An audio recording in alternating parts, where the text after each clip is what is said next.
Reagan Johnson, the leadoff hitter. And the first pitch, low and in. We're underway for this Game 2 doubleheader between Auburn and the Arkansas Razorbacks. Glad you could join us for a great afternoon of softball here on Watch ESPN. And Mark, this is that time of year, whether it be SEC softball, SEC baseball, you're locked and loaded every weekend. There's so much going on. We've got the SEC basketball men's tournament. We have selection tomorrow for so many SEC teams that'll hear their name called, and we've got SEC softball rolling. So great time of year for everybody on every campus. Reagan Johnson in that leadoff spot. She had a multi-hit game, went 2 for 4 in the first game, had a bunt single in the 7th inning. Single scored a run in the first, and she's the typical leadoff hitter you want in your lineup, Mark, especially this level. Yeah, and can fly. We talked about that in game 1. She didn't steal any bases, but she did hit. She definitely was a factor. And I asked Coach Deiffel this question on our call this week. Does left-handed pitching affect left-handed hitting like it does in baseball? And she said it does. So Shelby Lowe will see against a couple of these really good left-handed hitters for Arkansas if she has the advantage. Right now, behind the count.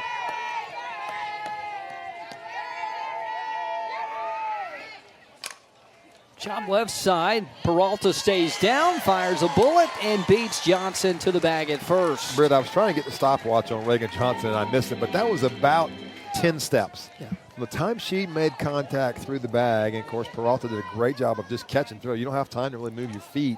You catch it and throw it. Big out right there in a down count by Shelby Lowe. Well, one of the bright spots for Auburn in what was, for the most part, a down game 1 against Arkansas was Auburn's defense. They turned 3 double plays. Nelia Peralta was right there in the mix in most of those. And Peralta, again, she's one of the leaders of this middle infield. Yeah, 0 errors in the first game by both teams. Pretty impressive. 7 innings of baseball, no errors. I think maybe 2 walks. A really clean game by both sides. Cannon's in to the plate, her first AB of the second game. Again, right back to Nelia Peralta. I think Shelby Lowe and Peralta, they got something good working here. Well, one thing you notice about Peralta, and I noticed in game 1, she plays the game so easy. I'll use the word nonchalant, but that sounds lazy. She's not lazy. She just plays the game really relaxed, and there's no panic, no rush in her game at all, playing very smooth. How does that mentality help you, though, Mark? Well, I think it keeps from panicking, right? You don't ever panic. And she's an older player, and she's been around enough that she just learned to play the game under control. In my generation for baseball, it was Chipper Jones. He just played the game. You would swear he wasn't even trying, but he hit balls out of the park, and he went to the Hall of Fame. He just played the game relaxed, under control. Peralta has the same exact look, just very smooth and controlled. Talk about a player who can hit the ball out of the park. Bree Ellis, 9 home runs, hit homer number 9 in game 1. 3-run homer in the first inning. Broke the freshman home run record at Auburn 2 seasons ago here on the Plains as an Auburn Tiger, and those numbers and near the tops in the SEC this year. It's a dangerous matchup here for Auburn. Good pitch, good 2-0 changeup. She took something off. That's what you do to good hitters. You change speeds and fastball count. But I say that because we saw in the highlight, the first game highlight, Bree Ellis went down and got a left-handed changeup and hit it right center field for a home run in the non-conference games a couple of weeks back. Power to all fields. Well, the interesting thing with Ellis, we asked Coach Deiffel about her hitting and how she's fit in, and she said she wants to be more than just a home run hitter. And I think this is the game, this is the matchup, Mark, where you're going to want to see Bree Ellis trying to use all of those tools because, again, Shelby Lowe, you're not getting near as much velocity, going to have to sit back more. Here's the 3-1. Down in the dirt, 2-out walk. Ellis able to take first. Well, it's not a bad walk. I mean, you don't want to walk anybody in the first inning, but it's not a bad. She's not going to steal a base. Now you can go to work against a left-handed hitting Kennedy Miller. I'm sorry, right-handed hitting Kennedy Miller. You can throw some changeups to her, but that wasn't a bad walk. If you lay one in there and she hits it out, it's 1-0. Looking for a changeup here, first pitch, trying to get the very aggressive Kennedy Miller out on her front foot. Out in front on the changeup.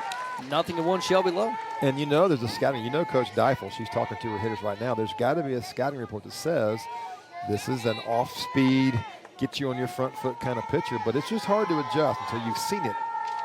So far, Arkansas first time for the lineup, especially when you saw 70 miles an hour in the first game from Penta. Miller 1 for 3 with a run scored in game 1. Again, I found it interesting. Again, she's having such a great year as a freshman and certainly going to be a candidate for the All-SEC freshman team. But your first SEC AB have to go up against the reigning SEC Pitcher of the Year. I thought she handled herself pretty well. Yeah, she sure did. She's just as poised as Peralta is. She's playing the game easy. A great job behind the plate in game one. And she's the kind of kid that's not coming out of the lineup. That she's going to DH or she'll play the outfield or she's going to catch. But her bat's too valuable to flip her between two games. She's got to be in there. Well, and for Miller, that's tough to do, come in as a freshman and take command of that catching position, because Arkansas, I think they returned their catcher from last year, just moved to a different position. There was it Reagan Kramer? We talked to Coach Deifel. I can't remember what name, but you're exactly right. Yeah. I think it was Reagan Kramer. I could be wrong, but yeah, moved from catching. I think it's a different player. Here's Miller, got a hold of that one. High fly ball to left. Smith is back. That ball's gone. 2-run home run. Kennedy Miller, 5th of the year, just like game one. Hogs on the board with a first-inning home run. It's 2-0 Arkansas. Got an off-speed pitch up in her eyes, so I think Shelby Lowe missed her spot. But Kennedy Miller had adjusted. She threw her first pitch changeup. She looked right here. She was not early on that. That may have been the fastball, and she just got the barrel to it.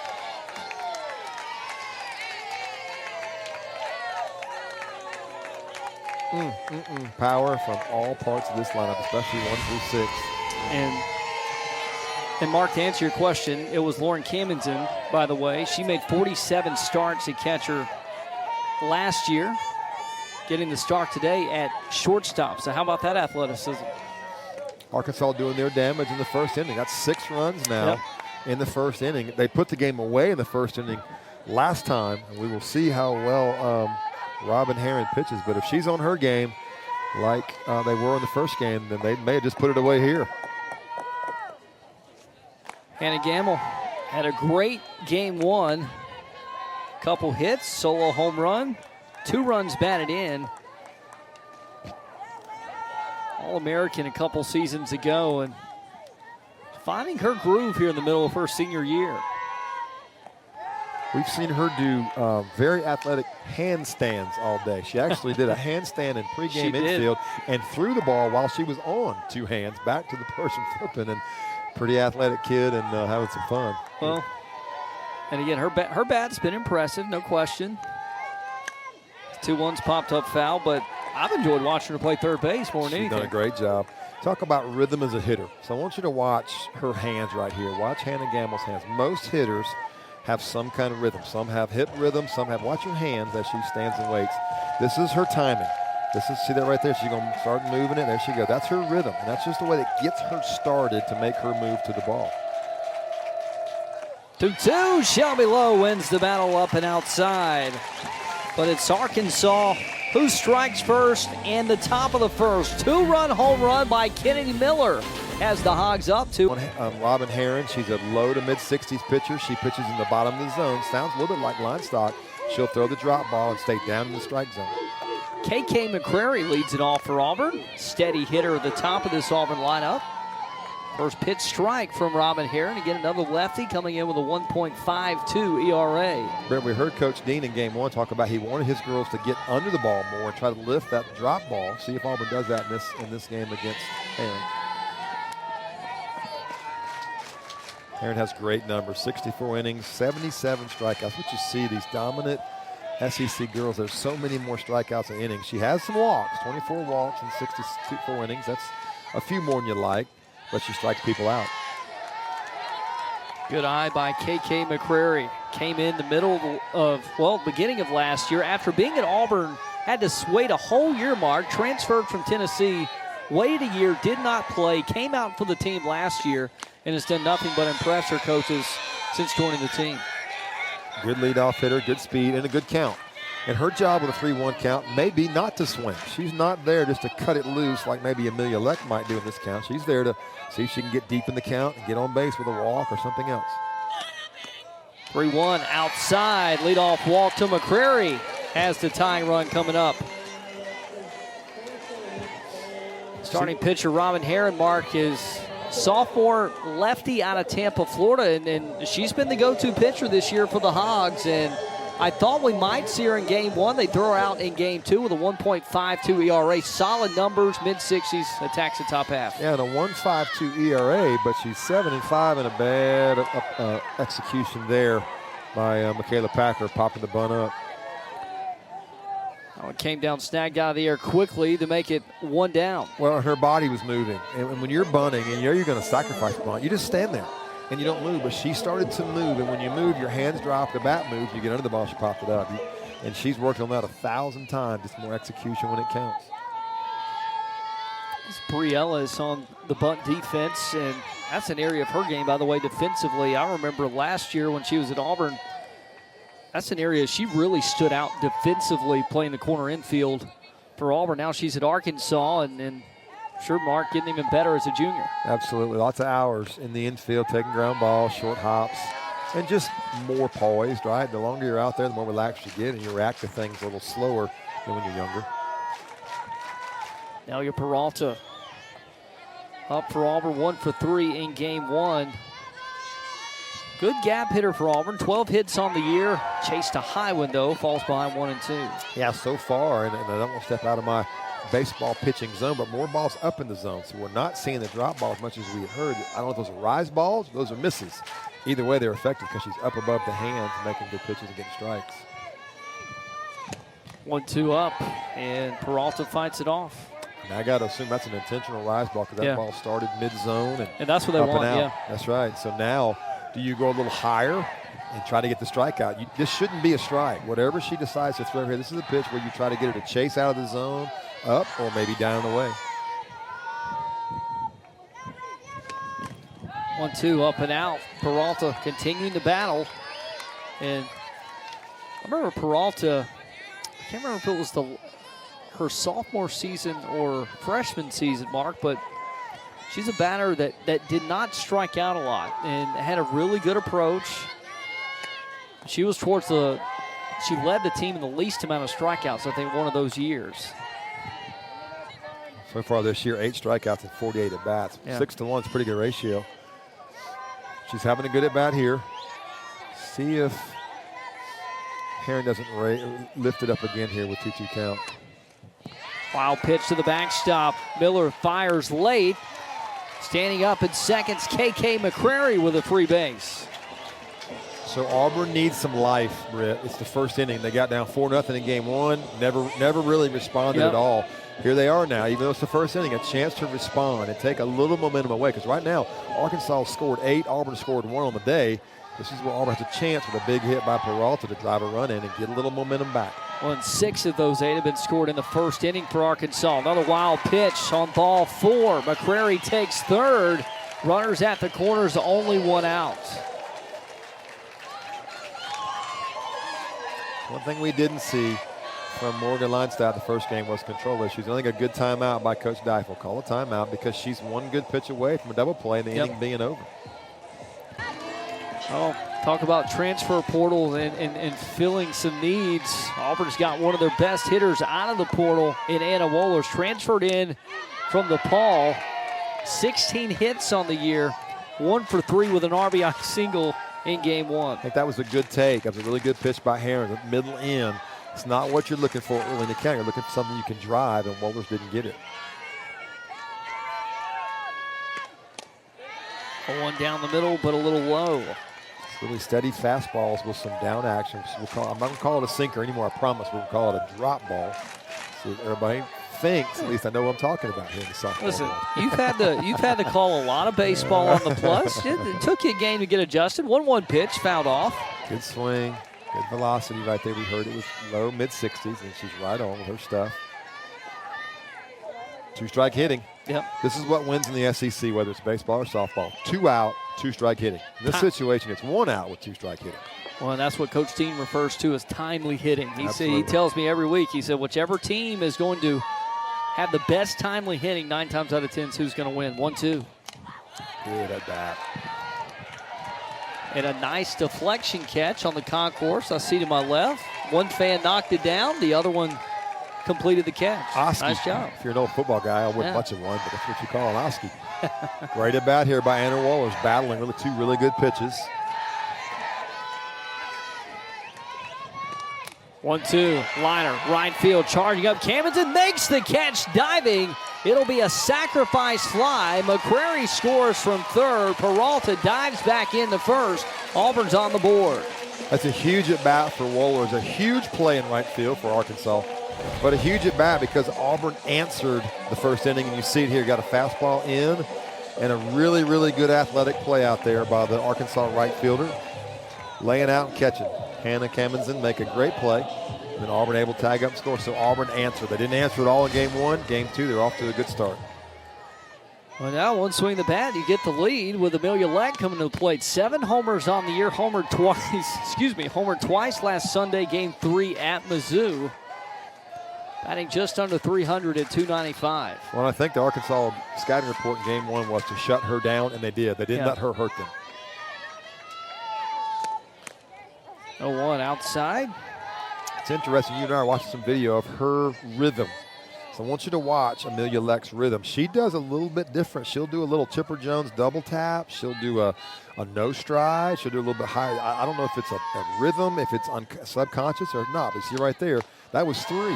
It's really pretty cool to watch. I would bet, and we didn't get a chance to ask her, that it's kind of a subconscious. It's just her rhythm. It's whatever she needs to do to be on time to the pitch. Watch her front foot, and you'll see her load. A little bit open there, and you'll see her start to load back, and watch as she takes 2 or 3 steps. 1, 2, 2 there. Well, Mark, you mentioned that. I had a chance to talk to Tigers assistant coach, Eugene Lindsey. He's the third base coach today for Auburn. I asked him about it yesterday. I said, hey, we got some footage of this.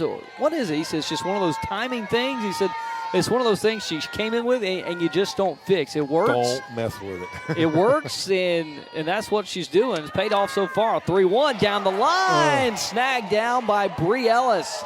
That ends the Tiger threat in the bottom of the first. Auburn gets a run back thanks to Anna Wohlers. It's 2-1 Arkansas after 1. But you got to have good players, and she does. Well, and you look at the rebuild job that she did, or that she has done at Arkansas. It's unbelievable. I mean, if you're a coach out there wondering how to rebuild a program, Arkansas is a good place to start looking and trying to learn, because she was telling us a story about Auburn. When she first got there, her first year, Auburn beat Arkansas upwards of like 50 runs to nothing over the course of 3 games.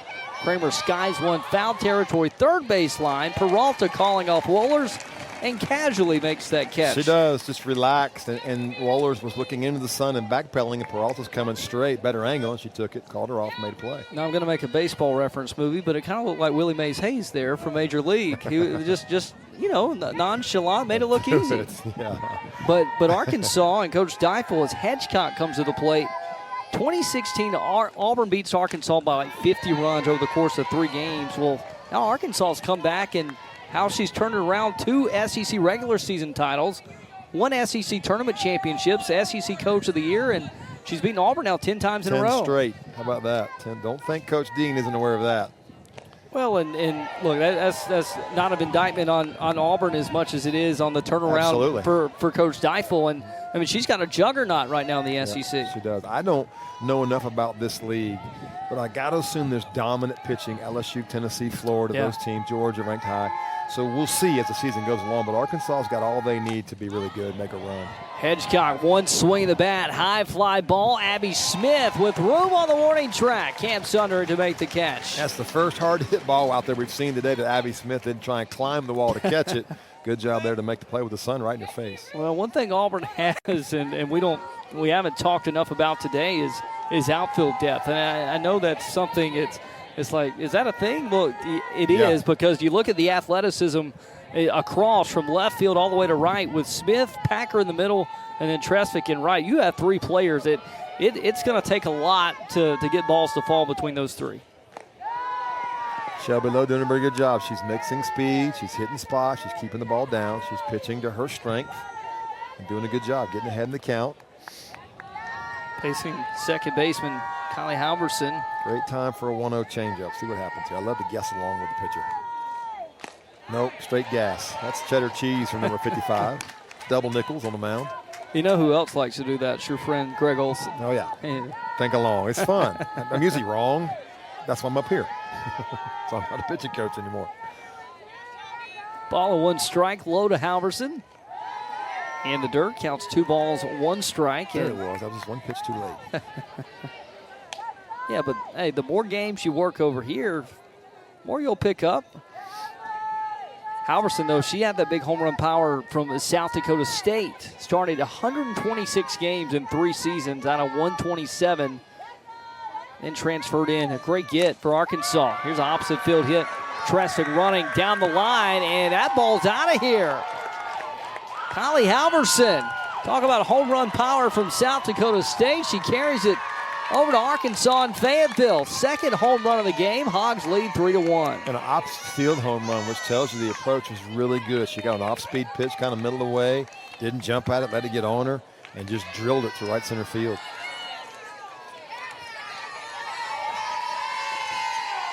Well, we knew Arkansas, the story coming in, Mark, was their home runs and their power hitting as a team. I mean, 29 home runs coming into today. Well, they have hit 4 home runs between the 2 games. 2 in the first inning of game 1. Now they've got a homer in the first inning of game 2.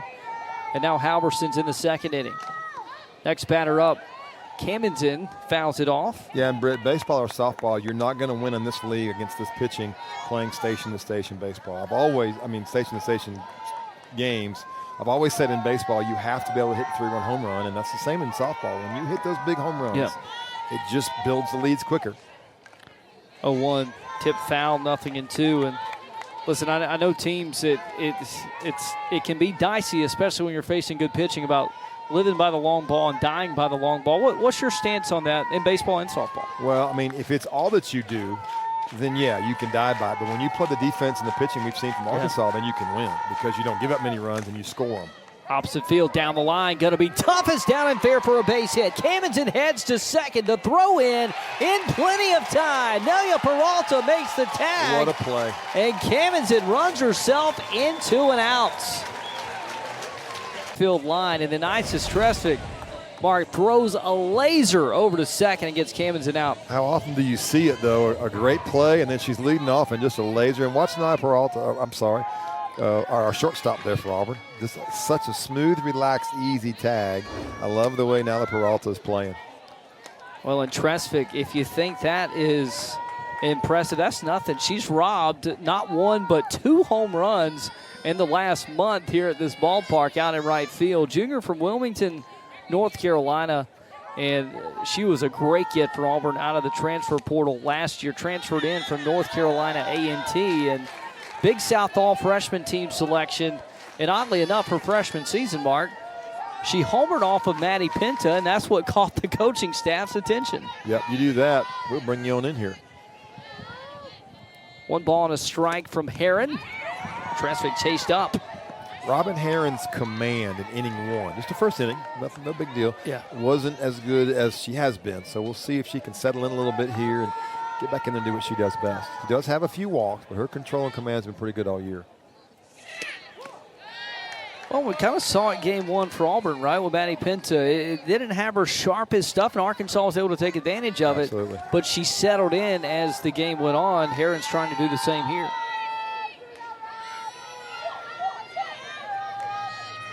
2-2. High spin. Tresvik lays off the pitch, let her high. And really a steady diet of rise balls. I mean, she's up in the zone so far through 1+ innings with her pitches. Different than what we heard. But again, you and I, that kind of amazed me as we listened to the talks this week with Coach Dean and Coach Deifel. Yeah, Coach Deifel, sorry. And was that these pitchers were able to adjust. He even talked about, Coach Dean talked about how Maddie Pinta will be down in the zone one game and then up in the zone the next, which is so unique and can't be that easy to do, and these girls are doing it. Well, that's why for Auburn, I think it's a shame that there had to be a doubleheader played today, because now Pinta, she doesn't get that full day of rest she normally gets between game 1 and game 3. 3-2, Tresvik takes it outside. That's a leadoff walk and a runner on first for Auburn. Game started with a leadoff walk to KK McCrary, and she came around to score, and here's Auburn again. Leadoff walks have a way of coming back to bite you. 2-out errors and leadoff walks will bite you most of the time. Well, and that's the one thing Morgan Linestock did not allow in Arkansas' 6-1 win and that complete game effort in the circle. Now, Arkansas in game 2, 3 walks. And as you said, that leadoff walk in the first came around to score. Tresvik, decent amount of speed over there on first base for Auburn. 5 for 6 on stolen base attempts with Rose Roach at the plate. And the thing Coach Dean wants to see is, can we take advantage of this? We've got a pitcher kind of on the road, not on the ropes, but out there, not her normal self. They got to take advantage of it because Robin Herron's going to settle in eventually. Bouncing ball through the right side and a base hit for Rose Roach. This is what Coach Dean wants to see. He wants to see his team battle. Okay, you lost game 1. You wash it. Game 2's here. Compete, win this game, and you're even with the series. And so far, a good approach by the Auburn hitters. Well, and for Auburn, I know you're down right now, but this is what you want to see. Continuing to battle. Arkansas's had the 2 home runs this game, and you kind of mentioned, Mark, Auburn didn't have much of a response in game 1. They're putting pressure on Robin Herron right now, and even better, look around you right now. The crowd's into it. You gotta give the reason for the crowd to get excited, and that's part of SEC softball is get the crowd into it and have that home advantage. Hey, give some credit out there to Hannah Kamazan in right field. She got on that ball quickly because Tresvik was going to consider first to third, but Hannah Kamazan cut it down, didn't let her do it. Good approach to the ball. She attacked it. Skylar Elkins, the sophomore catcher, bunts one foul. Now that looks to me more like a base hit attempt more than a sacrifice bunt attempt. We'll see. Skylar Elkins was really kind of late turning around, which in baseball you would call it a 60-40, 60% fair, 40% foul. You don't want to make a routine out. Now let's see if she settles into the sacrifice bunt. Will she square, set her feet, and just bunt it? See what she does here. 0-1. Strike low. Mark, did she go around, or was it just a strike? Yeah, I mean, if she's trying to sacrifice bunt, at least for me, it seems like she's way late. She showed that square round as the ball was in the air. Now will Coach Dean keep the bunt on with 2 strikes?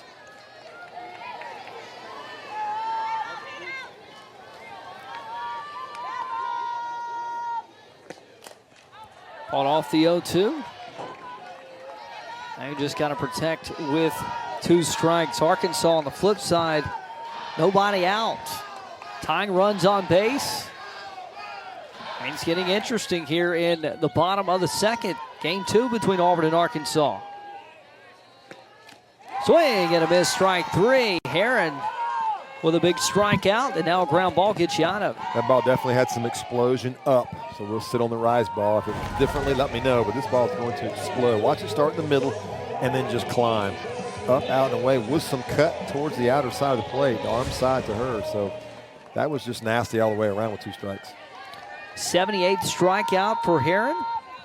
It's 5th in the SEC. Here's a bunt for Smith, charging his gamble. The throw to first, got away from the second baseman. That's going to send a couple runners. Tresvik touches home, a late break home, and scored in Rose Roach, but the batter is out at first. She was in the baseline. Abby Smith was out. She was 2 or 3 feet. I think Coach Dean is going to quit. But as she was running to first base, I thought, boy, she's way out there. So we'll see what happens. I mean, she was 3 feet off that first base line running down the base path. I don't know how you sort all this out if you're an umpire, but I guess it's a dead ball. Everybody goes back to where they started.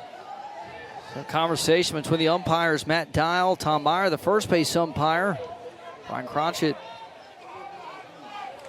Microphone's not working. And he did say that the previous play is under review. I kind of have to agree with the umpiring crew. Yeah. He was on it pretty quickly, too. Our home plate umpire for this game is Matt Dial, and I thought he was on it. Watch here now. You can even see from this is not a – look at that. I mean, look where she is. Yeah, inside the line. Yeah. Now it was Halverson covering from second, and then the throw was offline. It was. But again, when the runner, how does that give you, Mark, that much of an advantage when you're a foot or 2 inside the line like that? And she put the ball on the line, so she was fielding that ball and throwing from behind her. So this is going to be a painful out, I think, for Auburn because they got some momentum. It's a run scored. It was getting ready to be second and third with 1 out. Right. But now I think it'll be maybe first and second with 2 outs. Well, and now that costs you a couple of runs, too, because, 1 run came home for sure, and then Auburn and Roach tried to break late. Here's another look at it from a different angle. Oh, this is perfect. You'll see it. Look at that. She does start bringing it in, but yeah. I think it's going to be an unfortunate review for Auburn, against Auburn, when it's all said and done. Out. Yep. And Mark, again, you called it. Again, explain one more time why that's the ruling. Well, the baselines are there for a reason, and you cannot run on the fair side of the white line. Yeah. There's kind of an imaginary line there. Had she been 6 inches off, it probably been okay, but she was 2 or 3 feet out there. So everybody goes back. Auburn loses the run. Yeah. And man, what a momentum buster, and the fans don't like it. The home crowd, I don't blame them, but it's a good call. It's the right call. The gamble comes up. Smith is inside the line. Halverson unable to field it, and the runners are on the move. But because Smith was inside the line, she is called out. That's the second out of the inning. Unfortunate break for Auburn. Now is first and second, 2 outs. Top of the lineup, KK McCrary due up. McCrary showing bunt. Pops away from Miller, a free base from Tresvik and Roach, and now a base hit to the gap ties it. Yeah, and despite how painful that call was against Auburn, here's where you kind of put on your big girl pants a little bit in the SEC grid, and KK McCrary gets a big 2-out hit and ties the game up. So if that can happen, and I promise you that Robin Herron's and all she can to make sure it doesn't happen, then it's no harm, no foul for Auburn. Can Robin Herron work out of this? And McCrary's a patient hitter. Remember, she walked in the first inning. She's walked now 14 times on the year, and I think she walked in the first game today as well. And led off this game with a walk. Auburn was double stealing right there. It wasn't so much the bad wild pitch, it was the double steal that worked. 2-0, inside corner for a strike on Herron. All right, now, as a pitcher, I know it's a little different, Mark, softball, location-wise, what are you looking for here? I think she's a really good KK McCrary is very good at zone awareness. You've got to throw her a pitch in the zone down, try to get a ground ball. 2-1. Swung on. Herron is a strike away. She's thrown a handful of rise balls here in 1 inning plus. Let's see if she goes back to it with 2 strikes. McCrary doesn't strike out much, and Robin Herron strikes a lot of folks out. So we'll see who wins the battle here. This is the great part of the game. It's kind of the cat and mouse between hitter and pitcher. 2-2, big strikeout for Robin Herron. In Abby Smith's defense, it's kind of that slap, run up, and bunt attack. And when you bunt the ball, you're 2 feet out in the base path. Then she started running, so she put herself in position with that lower half foot movement. And this is unfortunate for Auburn, but a huge break and then a huge strikeout for Robin Herron to end the threat. And Abby Smith, that's why she's in the bottom of that lineup, and she'll bounce back. That's why she's there, to roll that lineup over, and that's why she's making her 3rd consecutive start. Started her first game on Sunday at Missouri. Already seen her flash the speed a bit out in left field today. See, even right there, you see, and again, I'm learning as I go in the softball world here, but even Reagan Johnson, that was a slap attempt. When she finished it, she was 2 feet out towards the pitcher. So if you try to bunt a ball and you're doing that, your body's going to carry you out there. And unfortunately for Auburn, Smith is too far off. Reagan Johnson, a tough out, leadoff hitter.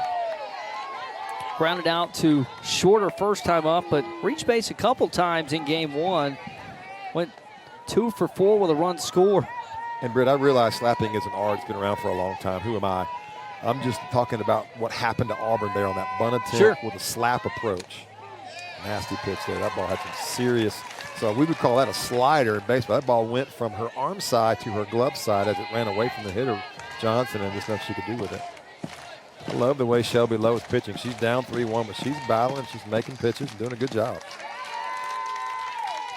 2-2.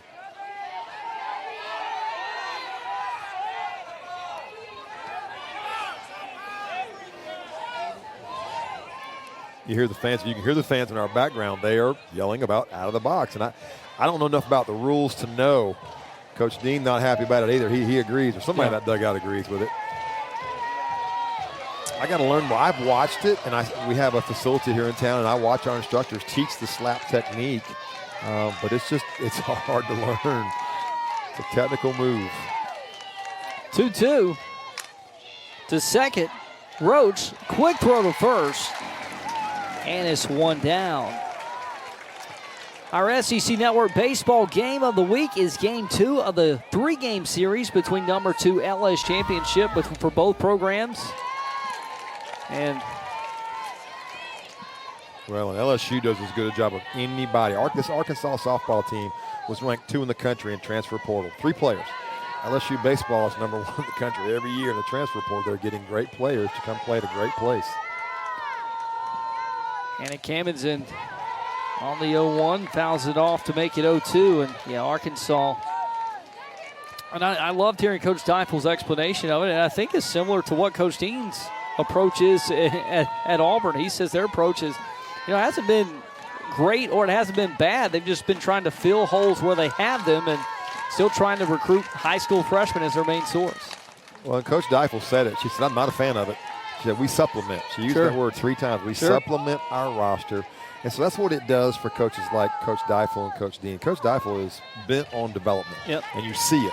Hannah Gamble's been here for quite a while, and now you've got Kennedy here as a freshman. So she's recruiting freshmen, developing them, but she supplements the holes with transfer portal. And, gosh, Bree Ellis, a couple others, pretty good supplementation. Well, that's the thing. In all programs, Coach Dean kind of said it is look, you don't have to like it, but you do have to adjust to it, and that's what everybody's trying to navigate those waters. I mean, Auburn, they've got Wohlers and Leck in the middle infield. Isis Tresvik as well came out of the portal. And Arkansas's got their fair share. 0-2. Really good at bat. Hannah Kamenzine is battling here. She's fouled off 4 pitches with 2 strikes. And the more the hitter sees the pitcher, the more the advantage goes to the hitter, even though it's 0-2. She's seen everything that Shelby Lowe has now, so you're much more comfortable as a hitter when you get a look at everything. Now you can settle in and just keep battling. Just foul off the nasty pitches and get a mistake and get a base hit and see if she can do it.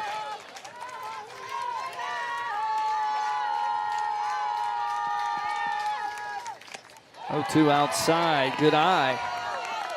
There's that ball running away. Because I am a little bit ignorant towards softball, I'm going to call that a slider because that ball's got 2.5 feet of late action from her arm side to her glove side away from the left-handed hitter, which is what's going to make her really tough on left-handed hitters because the ball's running away from them.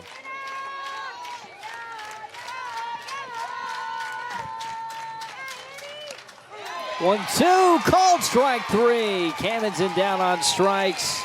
That's 2 in a row now for Shelby. Yeah, and there's nothing she could do. That was a really, really good pitch and a great sequence by Shelby Lowe. Watch this now. What are you going to do with this with 2 strikes? What are you going to do there? Yeah. Nothing. I mean, it's just tip your hat. I'll get you next time. Fight it off at best. Wait for the next pitch. But again, that's easier said than done. Here's Bree Ellis. Yeah, I think Bree Ellis is one of the top 5 exciting players in this conference. Pitch there. Strong, athletic, great defensively at first base. You see what she's done today. She had a line drive single, a big home run in the first inning, a walk, and now back to it, a walk and a run scored here. Hitting .355, 9 homers, a 3-run home run in game 1. Brought her RBI total up to 31. Well, and you can see the respect, but they're pitching very delicately to her. The problem is when you pitch delicately to kids like this, they don't swing at bad pitches. Sure. Now you got to come to them unless you choose to use that open base, which Auburn did that in the first game, and it worked. Oh, my goodness. Out smoked, and that woke Kennedy Miller up. Good thing she had her shin guards on. Yeah, she might have put the chest protector on, too. Well, Kennedy, if she's hid behind Bree all season, I'm sure that's probably not the first time that's happened with Bree's power, and Bree's a pull-side hitter. You don't want to play with great hitters, but you want to go right out. Now, you want to make good pitches, but you don't want to play around with them. Good pitch. Really good. Oh, gosh, I thought it was a strike to begin with, but really good pitch there. I don't think she swung. I thought it was a strike. And that's what Shelby Lowe, she kind of motions to her infielders saying, hey, I don't know what else to do there. But as a pitcher, though, that's what you say. And that's a smart job by Skylar Elkins. Call time, shake it off. You got to control what you can control. You're right, because this is not a hitter that you want to lose your focus on. You don't want to get mad about something. Exactly. One pitch, that ball's over the fence. Yeah, and it's 4-1, and Arkansas is on their second win of the SEC.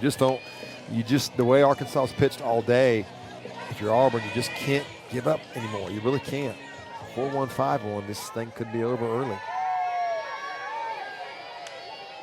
Hitters count to Bree Ellis. Turns on it, fly ball, left field line, long run. Smith diving catch and makes the catch. Abby Smith ends the Razorback threat with a 1-2-3 inning. Boy, Auburn's deep. Athletic as well today. Packer takes the first pitch up in the zone from Robin Heron.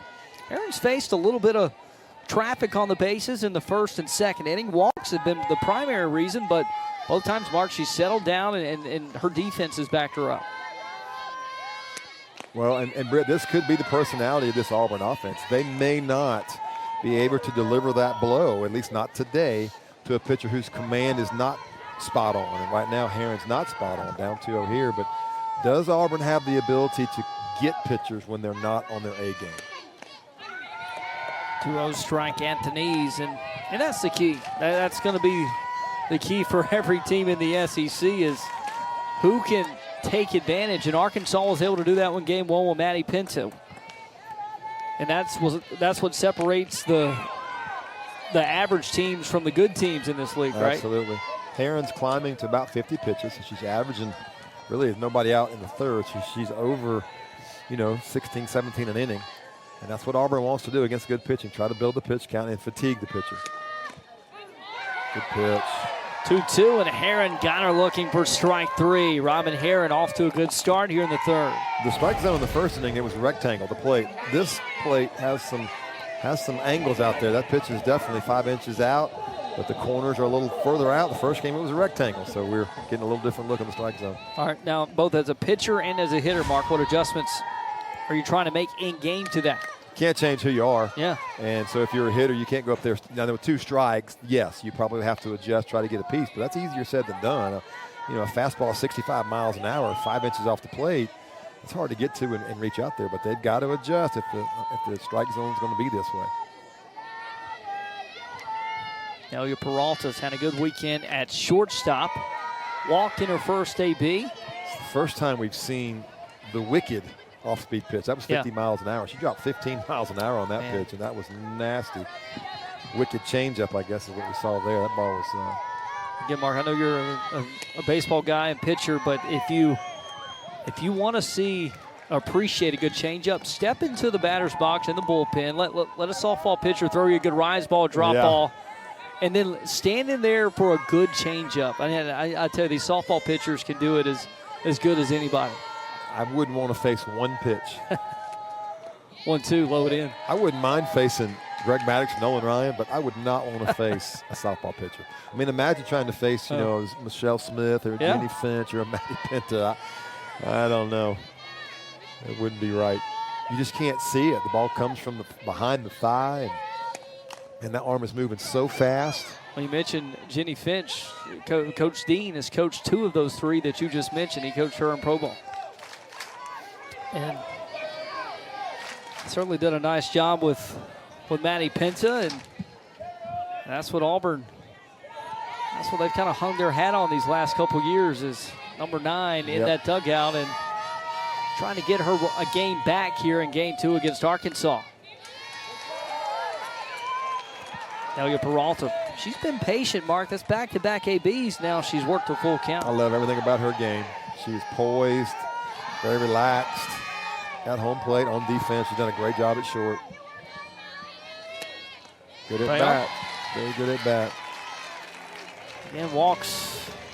That's been the primary cause to Auburn's base runners today is Auburn 1 hit. And every inning now they've gotten a base runner on. And this sets up the middle of this order with Wohlers, Leck, Tresvik due up.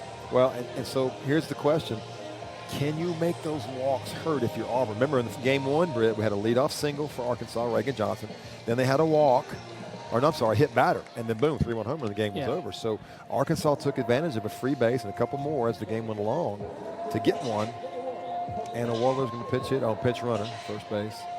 But can Auburn take advantage of these free bases that Robin Heron is giving them?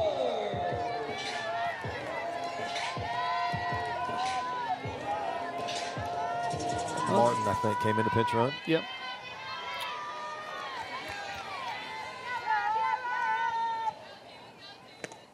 Anna Wohler's first pitch swinging. Tough one down the line. It'll take an Arkansas fall.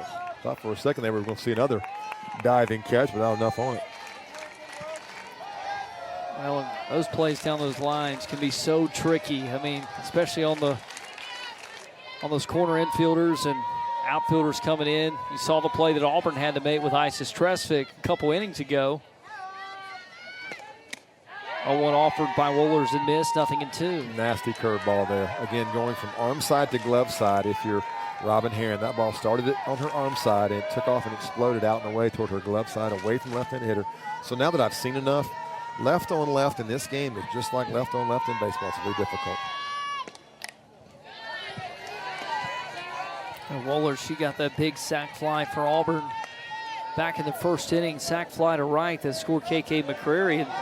And that's one of the best ABs of the weekend for Auburn, because I cut a 2-1 or 2-0 lead in half, and you're in the mix of this thing now, down 3-1 here in the third. Continuing the battle. Seen a lot of good at-bats, both sides. We've seen a lot of really good two-strike at-bats. Arkansas came in, had struck out 79 times in 25 games and walked 77 times. Auburn was a little more, but both teams do a really good job of walking, right? If you've seen the movie Moneyball, the whole idea is get on base, and both teams do that. 0-2 change, good pitch. Check swing, did not go. Again, I don't think she swung, but I thought it was a strike zone. Kind of like for Shelby Lowe last inning. Yeah, you can tell what position my color analyst played in college baseball. I hope the umpires don't go home and watch the review. 1-2. Pitch. Nibbling outside. Yeah, I mean, when you're a pitcher, you're never a fan of an umpire unless he calls everything a throw a strike. But that, to me, was a really good pitch there. Great take. Anna Wohlers doing a heck of a job, but I got to give Robin Harrod some love. She's making some great pitches. See if she rises here. She's thrown some rise balls and struck some girls out. 2-2, went down to get it and got it through for a base hit. Headed to third is Martin. Throw coming in. The tag is late. Wohlers takes second on the throw. Is second and third with 1 out. What a play right there by Martin. Tyler Martin never stopped. And you're one play away from why did you do that, or great play. And she made a great decision to go first to third. Really good pitch, just down. And a great job there by Wohlers. What a great at bat. 2 foul balls, took some pitches, took some tough pitches, and then got one through. And then watch this now. A great throw out there by right fielder Hannah Kazendine, but just not enough. I guess they're going to review it. Arkansas asked for a review.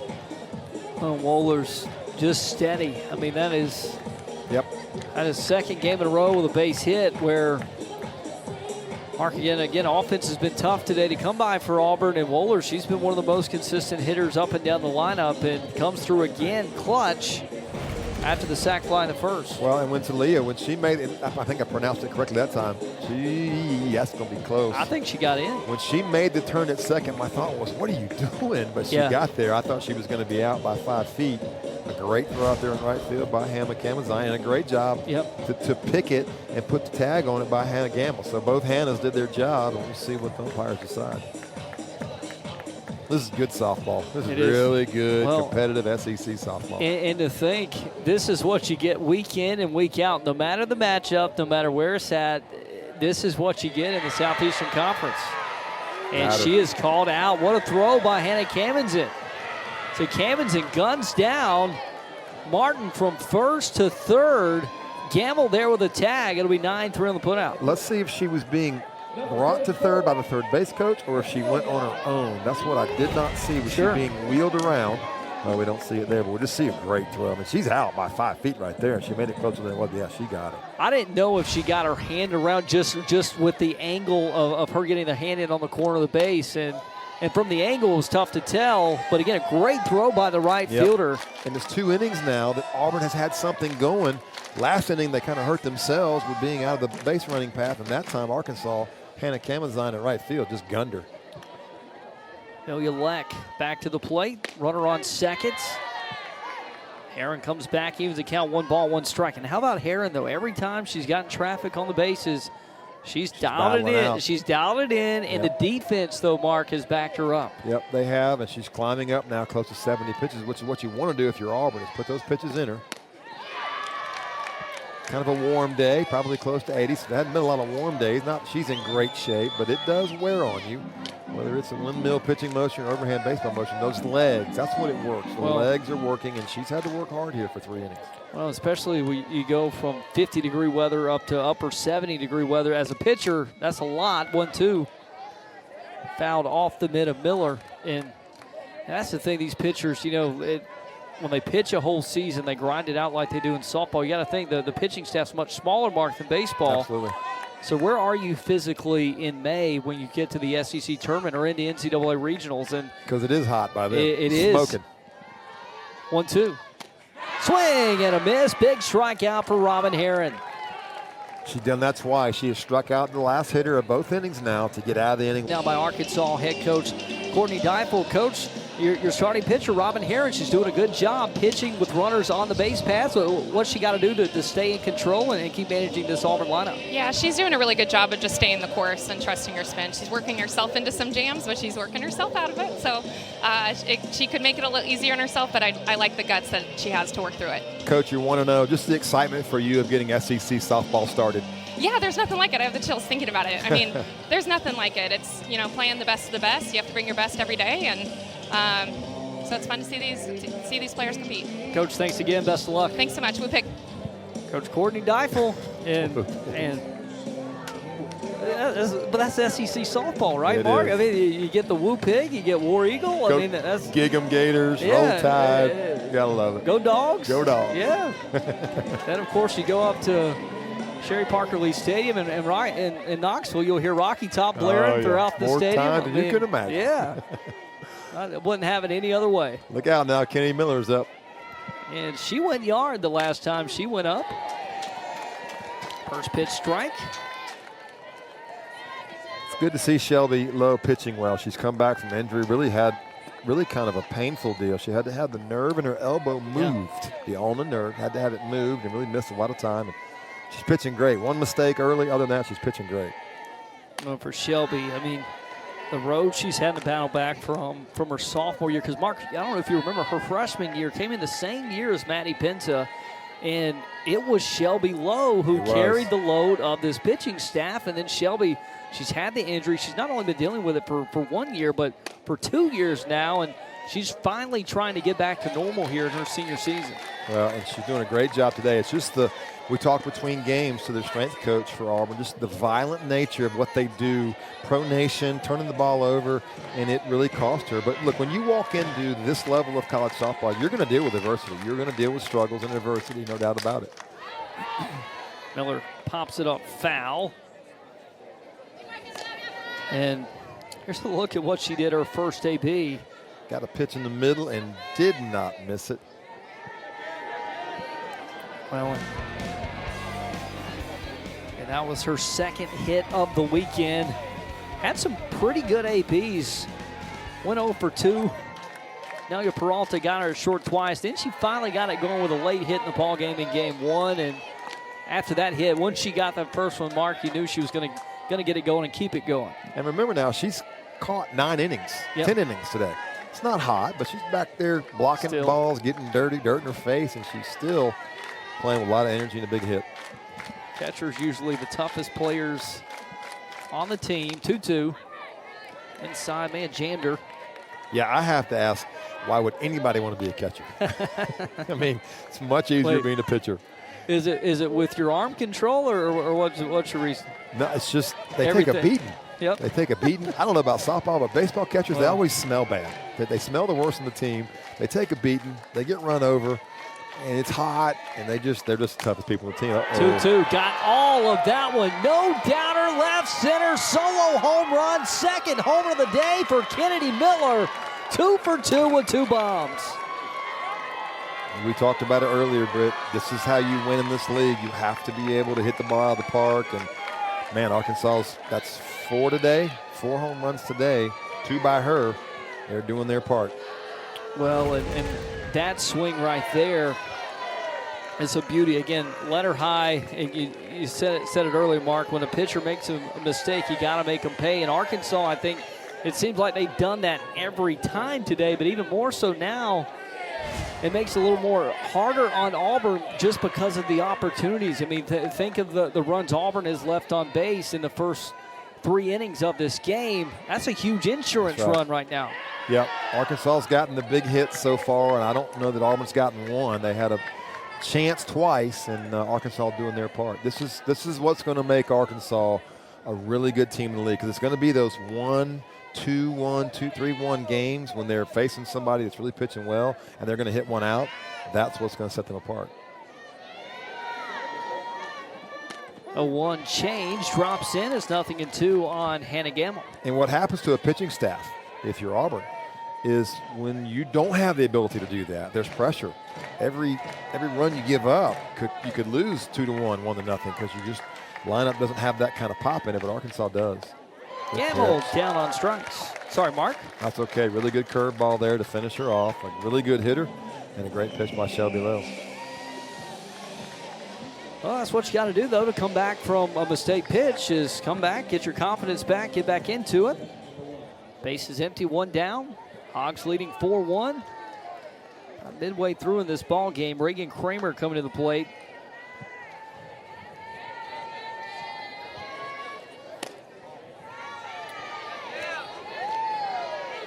Kramer today, she popped out to Dalia Peralta in the second and had an RBI, had a sac fly in game number 1 today, her 12th of the year.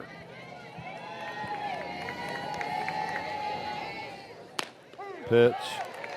The corner's been there for both these pitchers, Shelby Lowe and for Robin Heron. They both have taken advantage of it. They've made some really good pitches in the outer half, and home plate umpire Matt Dial has given it to them.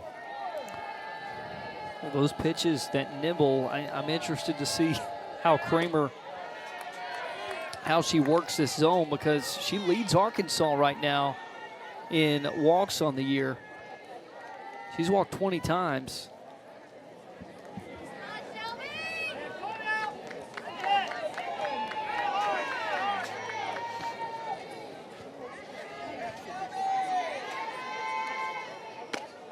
Do 1 curve outside for strike 2. Same pitch.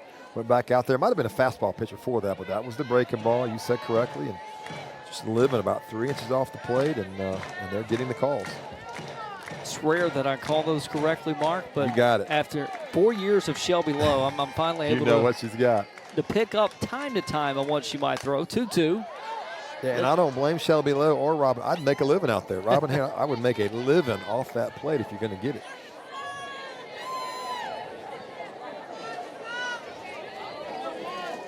Shelby at 67 pitches.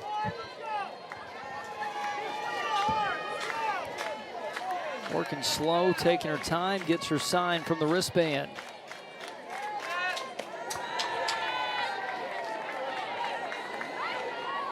Easy one to lay off for Kramer. Makes it 3 balls, 2 strikes. And playing 2 games today thanks to Mother Nature last night. And Arkansas came in today and their bats have been hot. 5 home runs between 2 games against Auburn. Payoff pitch lifted up in the zone, foul. Running forward, collision, making the catch is Wohlers, despite making contact with her catcher, Skylar Elkins. I mean, she caught the ball behind the catcher's mask of Elkins. Well, I'll bring up Rylan Hedgecock, redshirt senior out of Valdosta, Georgia. Hedgecock Ofer was robbed by Michaela Packer. Well, it's nationwide recruiting. I mean, here's a girl from Bulldog and Seminole and Auburn Tiger Country who went to Arkansas. They've got players from Florida. You can't survive in this league in a regional recruiting approach. You've got to go across the country, and both teams are doing that. Well, in Valdosta, I know it's in Georgia. Smoked shot out to Abby Smith. Smith charging in to make the catch, but that's Seminole territory. Coach, your team working against Robin Heron, the lefty, second time around through the lineup. What adjustments are your batters looking for here the second time through? Well, we just got to get some balls in play with runners on base. We're getting some runners on, but we got to start moving them. Whether it's a walk or whatever, but we got to start moving some runners. Coach Shelby Lowe looks like the old Shelby Lowe. She's settling in. She's really made just 2 mistakes, but moving the ball around, pitching well. Yeah, she has done a good job of keeping them off balance and not letting them settle in. Coach, appreciate it. Best of luck rest of the way. War Eagle.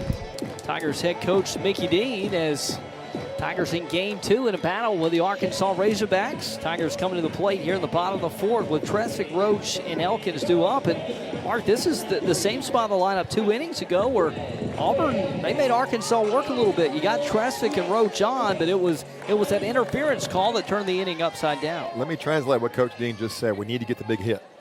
That's what he just said. We've got to get the big hit. And getting people on, hadn't got the big hit yet. And Auburn needs the big hit, and it's getting late in some regards. 7-inning game, bottom of the fourth. So you need to get that big hit and not put pressure on yourself late in the game being down. Tresvik getting ahead quickly. 2 balls, no strikes. Heron out for her 4th inning of work, just south of 70 pitches.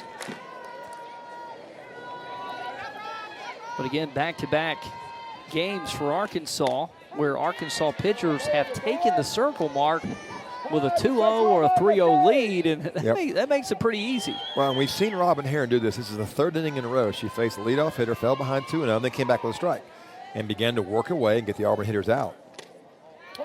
Coach Deifel, she told us last inning that she's putting herself in more difficult situations than anything, but she's done a nice job of working her way out of them, and that's something she'll be coaching her through after this weekend.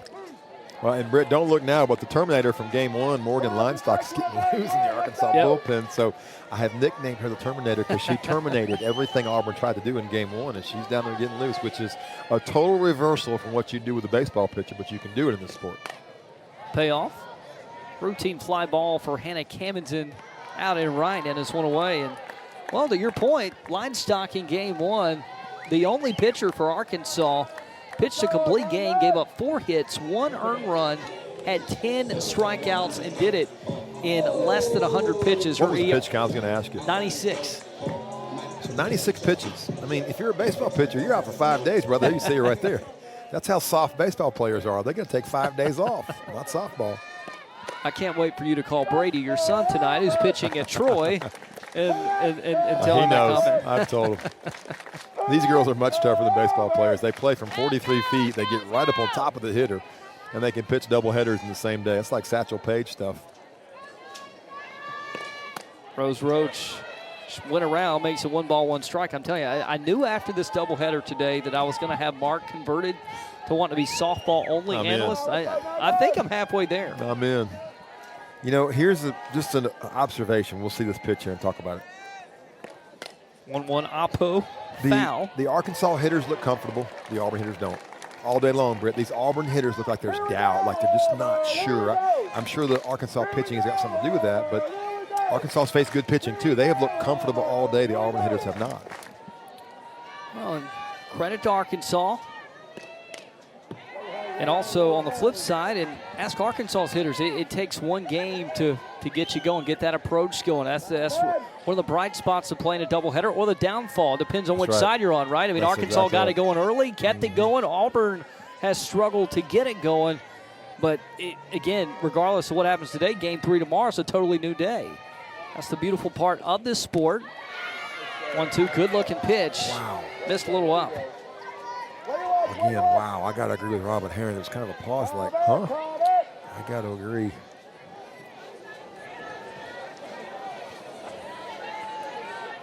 Rose Roach 1 for 1 with a single. And make it 2 for 2 with a single up the middle in the center. Well, that's what kind of irritates you when you're a pitcher. Tuesday night on Tigers and head coach Bruce Pearl as they advance to the SEC Men's Basketball Tournament Championship. Yeah, it's a good time of year. We'll have the women's selection process tomorrow for the field of 64, and then we'll have actually 66 now, isn't it? 2 play-ins. 68. 68. I got 4 play-ins. Everything's getting bigger. 0-1 pitch. Can go home after this game, and you can sit and watch SEC softball the rest of the day. You can watch SEC baseball if you want to. You can watch Florida play Texas A&M in basketball. It's just a great time of year. That's why summer is so boring, because there's no SEC sports. Yeah, the month of July is when I'm hurting. But then, you get through the 4th of July. About middle of July, the SEC Media Days for football is getting earlier and earlier. And I think it's out in Texas this year. I don't know what the rest of the country does, but living in an SEC country is a bonus for life. 1-2, Skylar Elkins gets it going. Hit single into shallow right center, caught off the bag, diving back in is Rose Roach. Dangerous play there as Johnson was quick to get that ball in to the shortstop. Britt, they're going to ask for a review, and she's going to be out. Watch what happens here. Sorry, I didn't mean to cut you off. No, go for it. She gets around the back. She was thinking first to third, which should never have been in the egg, and now she's safe. But then she picked her hands up and she tagged her. But I have no idea on a soft hit ball to center field why you would even round the bag. It's a base running mistake, but I think they're going to review Ball on this. the field is being challenged by Arkansas. And Mike's still not working for the head umpire. Coach Mickey Dean is having a conversation with the home plate umpire, Matt Dial. I think she's safe, and I think her hand pops off the bag. Yeah. And Lauren Kamazine thought the same exact thing. She put the tag on her. I don't know why she would even make the turn. Right there. Yeah, her She's hand's out. off the bag. You're right. Well, this That's is a going to be great the third catch, Mark. inning. The third inning that Yep. Auburn has done something. The base running mistake on the bunt, then the great play defensively by Arkansas from right field. But then this is just a mistake. This is an error that you can't make in this league. She is out. Right there. And the question that Coach Dean's going to ask her is, why would you even? The ball's in front of you. So if you're a base runner, you see that ball and you see it drop. There's no station to station softball. Stop at the back. It's going to be the third review, Britt, that Auburn's going to lose. Let's wait to get the call from the head umpire. After review in Birmingham, the call on the field at second base will be changed to an out. Just have to review the call in Birmingham. They say it's out. And Mark, that's a great catch. And again, we have the luxury of technology to show us this, because again, that's hard to see from the angle live, and the camera's caught it, and you can see where Roach's hand picked up. She's not even safe there. She never even touched it. Maybe there, but then she came up, she's out. Pitching change? Yeah, I'm going to go with Lauren Kamazine now. And is this Hannah? Yeah, I'm sorry. We'll have the pitching change when we come back. 4-1 Hogs here in the fourth. From right field to the pitching circle, sophomore out of Valley, Nebraska comes in with a 2.74 ERA, 5-0 in the season, has one save in 30 2/3 innings pitched. Mark, what can we expect? Similar to what we just saw. She'll be a low to mid-60s pitcher. She'll use the bottom of the zone, according to Coach Deifel. Really, excuse me, really one of their top arms. So going to the bullpen early here. Abby Smith due up with the first pitch strike. Camden. Not the power strikeouts that we've seen, 74 strikeouts for Heron, but only 16 strikeouts, a few walks. She's more of a contact pitcher, but 5-0 with a good ERA. When you got a good defense and you have good location, you don't need the strikeouts. Camden coming in with a 3-run lead here in the bottom of the fourth inning. Runner at first, 2 outs for Auburn. Abby Smith, the 9-hole batter, trying to roll the lineup over. You know, the first game, Auburn just got beat.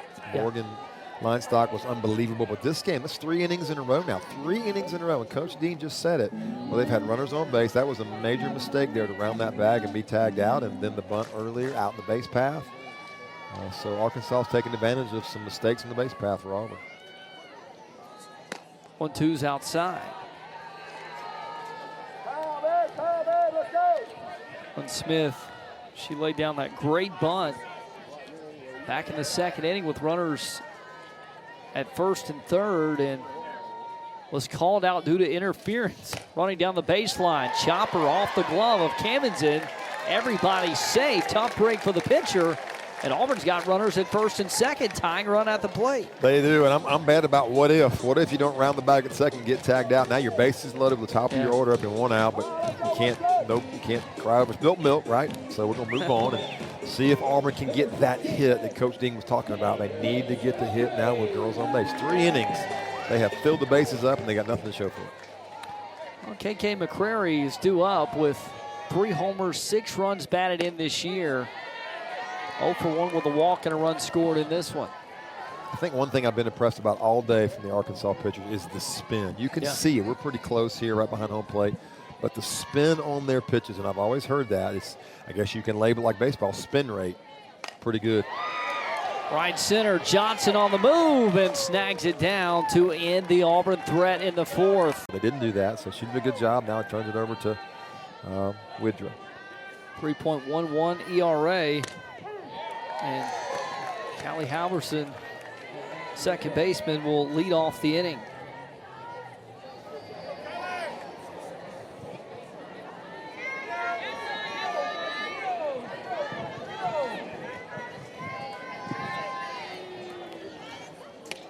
Halverson homered Winapo in the 2nd inning. Solo shot.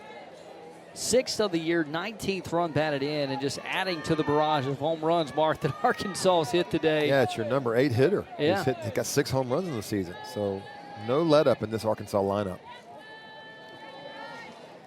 1-1's outside. It's 2 balls and a strike, and Widra. It's been interesting for Lowe, Mark, and Widra. I was going to say, sorry to cut you off there, is that Coach Dean was telling us that, both have been so good, mostly in relief. He said he hasn't been able to get it right who's been on as a starter. It's been an interesting combo, and one that Auburn is still trying to figure out in Game 2, pitching in between the 2 starts of Maddie Pinto on the weekend. Well, and you just get the feeling, I can feel this up here. We're at the pressure that Auburn can't get another run up. They cannot give up a 5-1 lead. They're pushed because they just haven't yet, 3 innings in a row, hadn't managed to get that big hit. Arkansas hit 5 home runs, and that's the difference today. They've hit 5 home runs. That's why they've won 1 game, and right now they're in control of Game 2.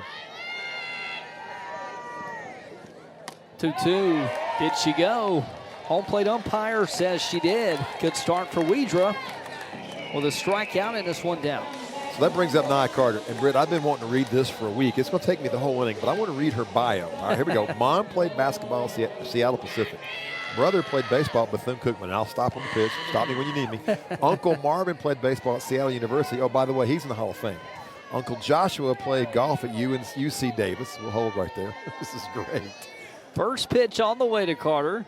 Shows bunt, came hard and inside, and it was more of an offensive bunt foul, 0-1. Okay, so I'm glad she didn't make it out because we can keep talking about it. Aunt Krista played basketball at, I think, Biola University. Yeah. Cousin Royce, oh, by the way, he played at the University of Oregon, and he's now in the NFL playing for the Rams. Cousin Veronica, she played softball at Florida State. Next pitch. We're not done. Hang with me. It just sounds like I'm listening to the bio of the Fuller family, the 0-1. Right. Swing and a miss, strike 2. All right, let me get through this. Cousin Kelly played football at Fresno State, and he's currently the running back coach for the Buffalo Bills. Oh, and by the way, she graduated from Iowa and transferred in. She got her master's in psychology. Smart, athletic. This family's got it going on. Well, and had a great career in Iowa. She did. One of the Big Ten's best hitters last year. Bites off an 0-2. Good swing there. But, Mark, so funny, when I was typing my notes this week and learning these Arkansas players, and it took me a long time because they're all so good and have great stories. Well, when I got to that part about Carter, I said, hey, I'm just going to say athletic family because the bio is so long. You got to give them their due. We had to name everybody. I'm glad you did that. The 0-2 went up to get it through the legs of Roach into right, and Carter's aboard first. As an infielder, you're taught to stay down, and Roach came up. The ball stayed down. She came up and went right through her legs. A tough one there for Roach at second, but how about Carter having to go up to get it? And she was out in front of it by a long shot. She just never got down on that ball, and it sped up on the second hop and got through. First error of the day, Brett. Well, for either team, and the great defense we've seen from both teams. The thing about Auburn's defense, that's what's carried them today and getting them out of some tough innings against Arkansas. We had to watch 12 innings before we saw the first error of the day. That's pretty impressive. Now it's back to the top for Arkansas with Reagan Johnson. Had a great game 1, 2 hits, 0 for 2 here this afternoon with 2 groundouts to the middle infield. And the slapper falls behind, 0-2. Now this is a different look for Arkansas this time around. Remember Shelby Lowe, a lefty, now facing Widra, the righty. Now they saw Pinta earlier today, but in game, lefty to righty, and there's an adjustment. 0-2 in the air. Couple steps up for Abby Smith, and it's 2 away. Hitting balls out there is just proven to be a graveyard because nothing drops in left field today for Auburn or Arkansas. Abby Smith had a really good day. I like Reagan Johnson. Her approach, she makes good contact. That ball's hit hard, just played her right. And that's where you're going to play her. Slap her like that, she's going to hit balls right there in that hole. Camenzind, the relief pitcher, started the game in right field. Now trying to help herself out at the plate. And that's the thing about the pitcher she's facing too, Mark, is Weecher has a similar background as a utility player, except she's just an infielder. Well, you see that more. We're seeing it from Hannah Camenzind. We're seeing it here. Two-way players in softball, you don't see it a whole lot in baseball.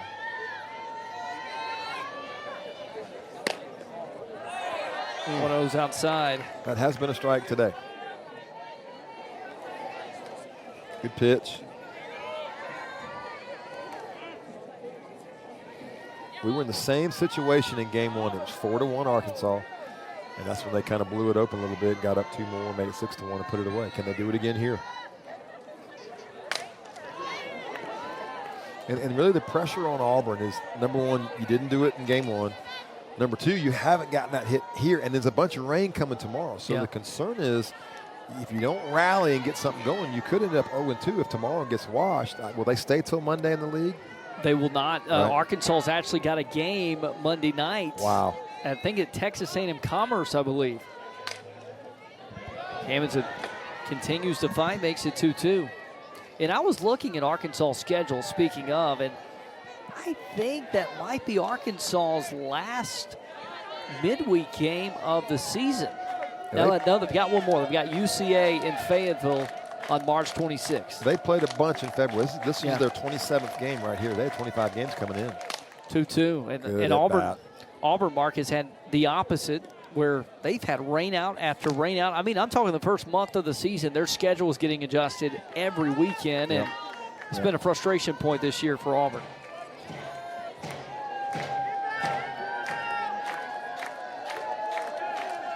Weeger trying to get out of the 5th unscathed.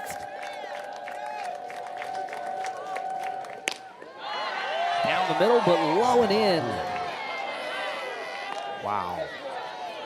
And Elkins turning around asking, where was that? Man, oh man. I'm sorry, Britt. It's hard. It's hard when you see pitchers on both sides. Arkansas has done it too. Making great pitches and not getting credit for it. Now, if something happens here, you feel like you kind of got cheated. Can Arkansas overcome it? Routine fly ball to Abby Smith in left, and the inning is over. 4-1 Arkansas. It is stretch time on the paddle through. And they managed to do that last weekend on the road at Mizzou. Got down 0-2 and took one on Sunday. Trying to battle back. This game's still within reach, though, Mark. I think it's big here. If you get a run here in the 5th, it gives you that life you need in the 6th and the 7th. On the flip side, Camenzind and Arkansas, they're trying to close this thing out. They did a good job of this in game 1 when they had a chance to do so. Well, the one player that Arkansas has kept silent all day is Amelia Leck, and she's going to get her chance. I mean, again, it's 3 innings now of base runners for Auburn, and Camenzind falls behind 2-0 here. So they're going to get some base runners, I think, and they need her to do something big for them. Packer, tough play with her speed. Gamble plays the hop, fires a missile, and got her by a step. Good play by the third baseman. Now, this game is so precise, isn't it? Yeah. Isn't it amazing? I mean, if it's 1 foot further the base pass, she's out. But watch this. Watch how calm and cool Hannah Gamble. Doesn't panic, doesn't rush, and it's got a rocket across the infield. Got her by a step. That's what you love about softball and baseball. It's the preciseness. I think they're reviewing it. Auburn's asked for a review. But I think it's just the preciseness. The game has evolved to where the base paths are just right. Well, and again, plays like that is why I have such an appreciation for a good third baseman in softball, because those are the plays they have to make. And Gamble, she's made all of those look easy today. Yep, and Wohlers sure has made some good plays too. They've made no errors. They have played 12 innings, and they've made no errors, has Arkansas. So call it first base under review. We'll send it 2 hours north up Highway 280 to Birmingham. Had a busy day. It's number 4, isn't it, this game? Man, I don't know. Auburn's That's lost close. 3 of them. They may. That's close. And here's the thing. Auburn's got the view with a first base dugout. Yeah, but I don't think there's enough to overturn. I guess tie goes to the runner. Do we still live by that theory? I don't know. But I think so. I don't think it's enough to overturn it, Brett. What do you think? See, I thought it was closer. And like just watching it off video, I thought watching it live, I thought she was out. I and did now, too. And now seeing this replay, I think it's a tie. And in that case, a tie will go to the runner. If Auburn loses this one, they'll be 0 for 4 in one game. So views. Make for a tough day.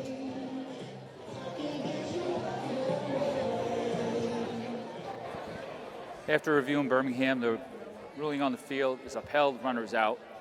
Ruling upheld, runner is out. Tough break there for the Tigers. And one more look at it. I think if she had been called safe, they probably could have been the same exact way. It Sure. probably would have not overruled, but And slowing it down. Yep, good boy, call. it's Good just call. minute. Yep. Hey, from milliseconds. but that's the thing though, Mark, is technology. You have to slow it down to see it. When you play it live, that's tough to make that call. And hats off to the umpire for making the right call initially. Absolutely. And I will take this job over being an umpire any day of the week. Yeah. You got 1,500 people in the stand, whatever it is. Some places have 5,000, and you're getting yelled at no matter what you do. Good day for Peralta. She's been patient, like we've seen her play defense, very patient, smooth. She needs to get on the base. Well, and she's the player, Mark, her approach. She's the player that's going to keep Auburn going. She's the player that's going to help Auburn, I think, weather this storm with her approach to the game and her mentality, and her play backs it up. Well, the best at-bat of the day, at-bats, have come from Anna Wohler. She's on deck, and then it's Lex, so somebody who can do some damage. And they would love to have a table setter out there with Peralta's to get on base. Well, Peralta's walked twice. I know she's happy with the on-base percentage, but I know she's dying for a hit, too. Yep. I mean, she's a gap hitter, has some power, 2 homers, 12 hits on the year. And hit 10 home runs 2 years ago as a freshman, hit 9 last year. She has more of a load. If you watch her, a lot of these girls have open stances, which I like because it brings that back eye around, you a little better vision. But if you watch her, we were talking about how quiet and simple Hannah Gamble is. This is not a technical hitting position, but watch what she does. She'll open her stance right here before she gets ready. Now watch the load. She kind of sits on the back leg and then goes to it. On it off inside, tough play, and staying with it. Lauren Cammonson helps her sister out, Hannah, in the circle. Sis says, hey, I got your back. Yep, absolutely. Kind of a jam shot over her head. And again, they have played defense all day long. She dropped her hips. She turned to go get it. Made a tough play look easy.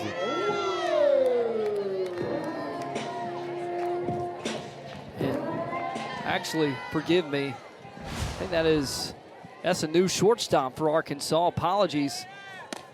That is Spencer Pringy. My apologies to Spencer. Making a heck of an over-the-shoulder grab there. Very athletic move. One of your more taller shortstops that you'll see in the softball world. Slow roller back to Cammonson. Takes it to first in a quiet 1-2-3 inning for the Hogs defensively. Through 5, header Ellis again with a big 3-run home run. I think that's been the biggest home run of the day, Mark, because that was the tone setter, I think, for right Arkansas. off the bat, 7 minutes into the game. And she is a threat every swing. Like every time she walks to the plate, she's got the potential to hit one over the scoreboard.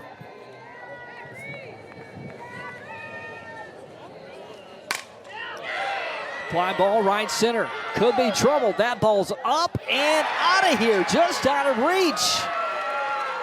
Tresvik, who's robbed 2 home runs this year in that position, couldn't haul it in against Bree Ellis. Her 2nd home run of the day. First in game 2. Hogs take a 5-1 lead. 4th home run of this ball game for Arkansas. I thought Tresvik was going to get there, and she did, but just too much. A little bit. She got her glove on it, and she stole one last week. We showed in the highlights. She got there just. And that actually hit Tresvik's glove. It sure did. It hit her glove. And again, Isis has robbed 2 home runs, Mark, in the last month out in right center field and in the right position. Just didn't have enough juice to bring that one in. We'll see what Bree Ellis does. She hit 20 as a freshman. She may hit 30. I mean, she's going to face really, really good pitching down the road in this league every single night, but she's a really, really good hitter. So good hitting can hit good pitching, and we'll see what she does. But she may hit 30 before it's all over. Well, Kennedy Miller's at the plate now, who's homered not once but twice today. 2 for 2 with 3 runs batted in. Had a 2-run bomb in the first and then the solo jack in the fourth.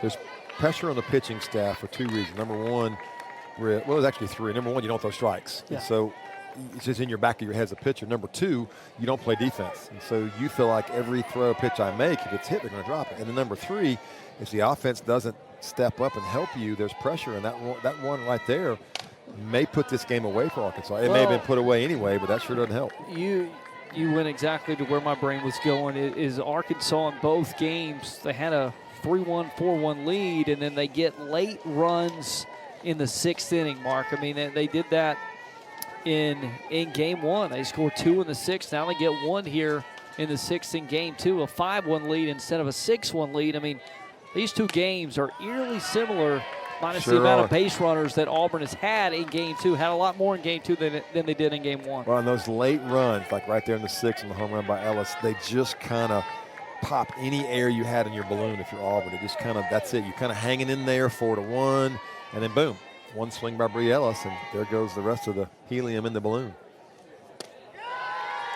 2-2's low in the zone. Count goes full. You want to make your living in this league, you better think twice if you're a young coach out there thinking, man, I'd love to coach in that league.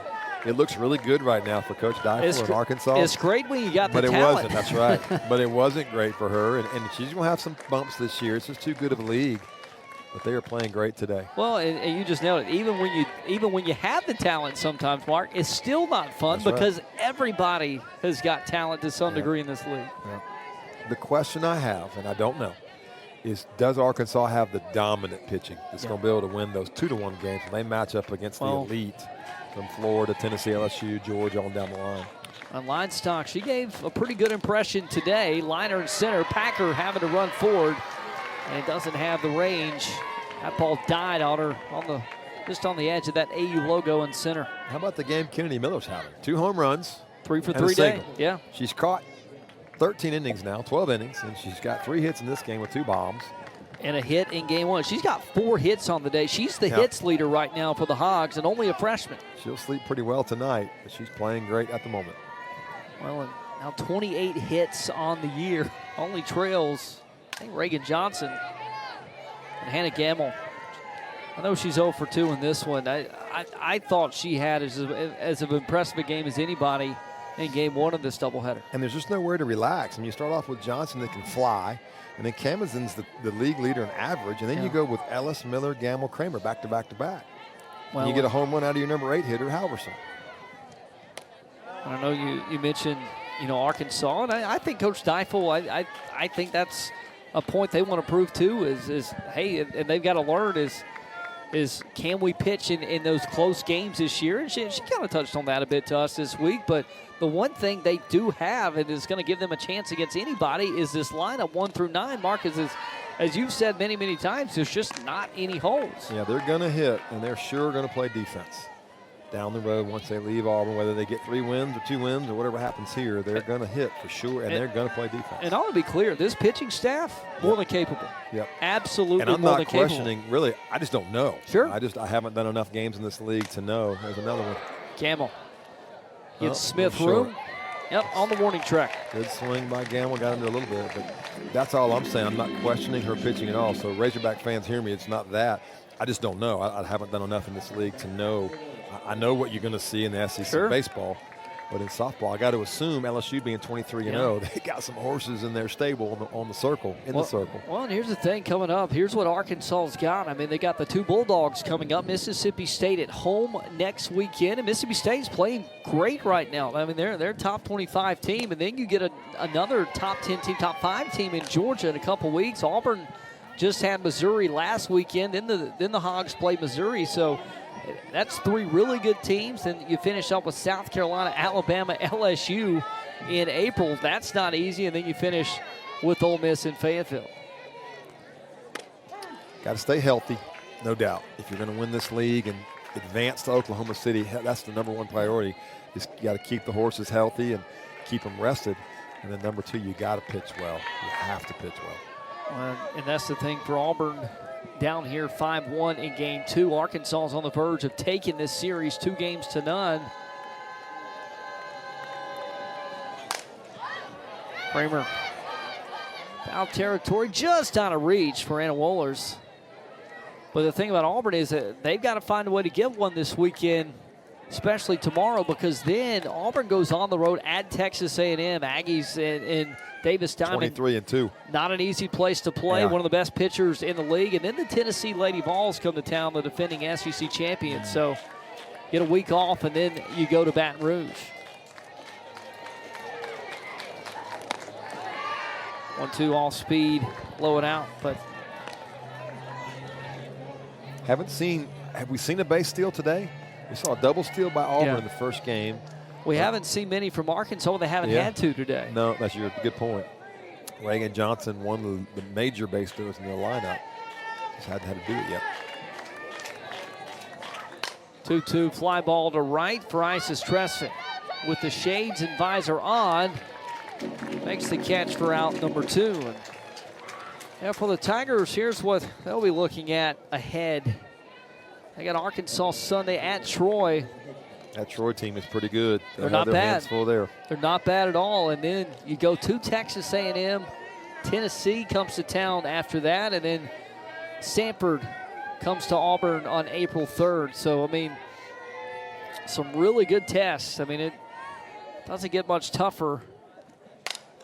Well, the competition you see week in and week out in the SEC, and that's what, Mark, one of my favorite events of the year every year is the SEC tournament in May, because, I mean, it's like a mini NCAA tournament, single elimination, and Auburn won the SEC tournament back in 15 and 16. Arkansas's won one under Coach Deifel. Hodge actually hosted last year. Auburn gets to host this year, but that's one of the best weekends of the year because is all that talent on one field playing it out to see who's going to be the champ. Yep. Interesting that the SEC softball hasn't established a place like SEC baseball has, like Hoover, to have their tournament. They bounce it around every year, right? Campus to campus. Well, and here's the thing. The game's growing so much now. Yeah. But, like, you think about it, outside of Oklahoma City and USA Hall of Fame Stadium, where is there a good neutral softball park? They just don't exist. But right now, we got parks like Davis Diamond, Bogle Park in the SEC. That's the best parks in the country. Better than anything you could build. Good pitch. And think of the likes of Texas and Oklahoma. Oklahoma's got a brand new park coming into the league next year. Ole Miss is in the process of building a brand new ballpark. It's a construction zone right now in Oxford, but if you work through that, they're going to have a brand new ballpark next year. Yeah, throw Oklahoma and Texas into this league next year. Number 1 team in the nation, Texas. Can you Number imagine? 3, Oklahoma, I think. Golly. 2-2. Softly hit the ropes, goes short, and a bare hand by Nelia Peralta. Her last at bat, we saw some triple taps. So it's a rhythm thing for her. Today, they've kept her out of rhythm. Arkansas has done a really good job. No hits for her today and hit a ball hard to first at bat. But that's just a rhythm thing she does. But today, they've pitched her really well. She was the one I'm sure pregame scouting reports do not let her beat you. And you can't do that against the Arkansas offense. You see what she's done right there with the strikeouts. A lot or a little, right? Yep. Feast or famine. And for Amelia, though, again, quality hitter. I mean, a steal that Auburn got out of the portal to hold down first base. But for a hitter, Mark, that's a rhythm hitter, if you will, how do you snap out of a day like today? Because here's the thing. She did a great job of that last weekend, and she was Auburn's best hitter on Sunday. Well, it doesn't get any easier. So the pitching, we talked about how good the pitching is in this league. That goes up and off. Looks like the face of Camdenson stays with it and still makes the out. Yep, a good play to stick her nose in there. Hannah Camdenson came in from right field, made a great play out there, and then she goes right here to pitching and just keeps playing defense no matter where. Kind of rolls up, caught her on the side of the head, and she recovers and stays calm, makes a good play. We saw a great throw earlier from right field and a great throw there from the circle. And I'm chuckling because I'm laughing. If it were me in that situation, I probably would have hit the dirt like like a ton of bricks. And Hannah, she takes it off and says, "Oh, hey, we'll wear that, pick it up, and make the play." I mean, you talk about toughness of softball players. I mean, they show it every single pitch. Great play there by Hannah, and again, to come in, again, to have that skill set, her and Annabelle Weeger from Auburn, to be able to play the field defensively and come in and pitch when your team needs you is, I think, again, I know you see it more in softball than baseball, but still, I think when you're that talented of an athlete to be able to play multiple positions, Mark, it says more about you as an athlete than anything. Absolutely. Good pitch. Change up all the way to 49 miles an hour. Now, just think about this. You're getting 65. And then you get 49. Yeah. It's a 16 mile an hour change. My math is bad. 15 mile an hour change, and it's just hard as a hitter to adjust to that. Chopper and past the glove of Gamble. That's a one-out base hit for Isis Tresvik. It's something going for the Tigers here in the 6th. Top 15 matchup between Alabama and Georgia. Coach Tony Palmlin has got it going right now in Athens. Another bunt by Roach down the first base line. No play to be made. Bunt single by Rose Roach, and that's what she can do, Mark. True triple threat from that left-handed side. Well, and she made the adjustment that we did not see from Abby Smith earlier. She got back in the baseline. Yep. She bunted it. She was out there because that's that slap bunt look, but she got herself back in the baseline. Watch what happens. There she is. She's out there. Now she's out. Now watch her come back in. Right back in the baseline. Well, and to have the awareness to not kick the ball. I mean, you're talking not feet, but inches there from your left foot. Well, and you saw Matt Dial, the umpire, behind her showing didn't touch. He gave her the safe sign when she didn't touch the ball. So here it is. Here's Auburn. Here's Skylar Elkins had a single last at bat. Here is another opportunity. This is 4 opportunities in 6 innings with girls on base, trying to get that big hit and just get some momentum. Well, for Auburn today, they've actually out-hit Arkansas 7-6.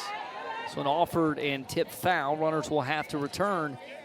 But the difference, so Mark, Arkansas 5 runs off 6 hits. They've left 2 on. Auburn 1 run off 7 hits and have left 6 on base. And Arkansas's hit 3 home runs. Auburn's hit none. Auburn's got 7 hits, 7 singles. Extra base hits will do it. That's right. And hits with girls on base. Runners on base, no doubt. 0 for 5 Auburn is today with runners in scoring position. Elkins takes it low and out for ball 1. Auburn's hurt themselves 3 times with base running mistakes in those 3 innings we talked about where they've had runners on base. It's been the base running mistakes. If they stay clean and get a big hit, they got a chance to score a run here. Elkins has 2 home runs. It's it off outside. And a really good pitch and a good job of ruining it. That was a strikeout pitch, and Skylar Elkins ruined it. She just stuck the bat out there and got a piece of it.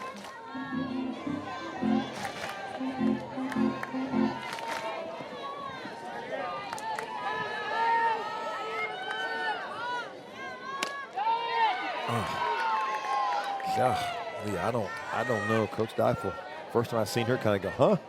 As a pitcher, you want it. As a hitter, you love it. And it's... That ball split the middle. Yeah. Can Auburn get the big hit? That's the question of the day. 2-2 offered and missed. Big strikeout there from Kamenzen. And that's what they've done. Arkansas has struck their way out of jams. They had a couple of defensive plays, but for the most part, they've gotten a strikeout in this situation. A really good pitch out of the strike zone, down with some life to the arm side. Just a nasty, nasty drop ball. And Auburn with a chance now with 2 outs. Abby Smith's had a pretty good day. And Smith singled and nearly singled in the 2nd inning with that bunt, but had the interference, so she's 1 for 2. It's interesting to watch the defensive rotation on a slapper. Shortstop for Arkansas playing way over there.